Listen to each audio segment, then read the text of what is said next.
Hello viewers, welcome to twinkles kitchen. இப்போ நம்ம பால் கொழுக்கட்டை பண்ணுறது எப்படின்னு பார்க்கலாம். முதல்ல ஒரு பவுல் எடுத்துக்கோங்க. அதில் நான் ஒரு டம்ளர் அரிசி மாவு போட்டுக்கிறேன். கொஞ்சம் உப்பு போட்டுக்கிறேன், தேவையான அளவு உப்பு போட்டுக்கிறேன்.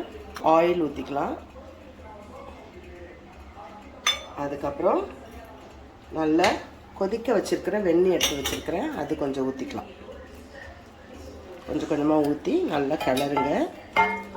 நல்லா வெந்நீர் உப்பு போட்டு நல்லா பிசைஞ்சு வச்சுருக்கேன். இப்போது இதிலேருந்து நம்ம சின்ன சின்ன உருண்டைகளாக பண்ணணும். கையில் வேணால் கொஞ்சம் எண்ணெய் தடவிக்கோங்க. இது மாதிரி குட்டி குட்டியாக உருண்டை பண்ணி நம்ம இதை பால் கொழுக்கட்டை பண்ண போகிறோம். ஃபஸ்ட்டு நான் உருண்டை பண்ணி முடிச்சுட்டு நான் உங்களுக்கு காமிக்கிறேன். பாருங்கள், பால் கொழுக்கட்டைக்கு அழகாக சின்ன சின்னதாக உருட்டி வச்சுருக்கேன். அதை உள்ளே வச்சுக்கிறேன். அதுக்கப்புறமா அதுலேயே நம்ம குட்டி கொழுக்கட்டை, கார கொழுக்கட்டை கொஞ்சம் பண்ண போகிறோம். அதுவும் நான் உருட்டி வச்சுருக்கேன், அதையும் மேலே வைக்கிறேன்.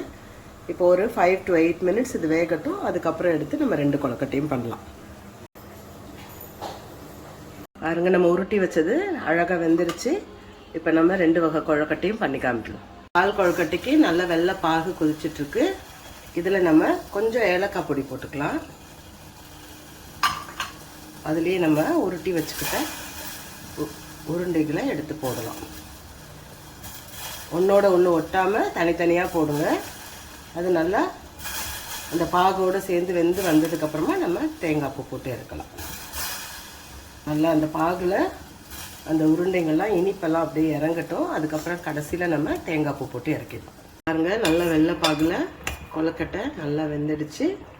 இந்த ஸ்டேஜில் நம்ம தேங்காய் பூ போட்டுக்கலாம்.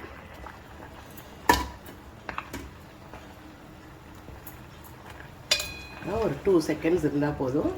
ஆஃப் பண்ணிவிட்டு பிளேட் பண்ணி காமிக்கிறேன்.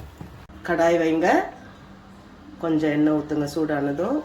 எண்ணெய் சூடானதும் நம்ம கடுகு, உளுந்து, கடலைப்பருப்பு, காஞ்ச மிளகாய் போடுங்க. கருவேப்பிலை கொஞ்சம் போடுங்க.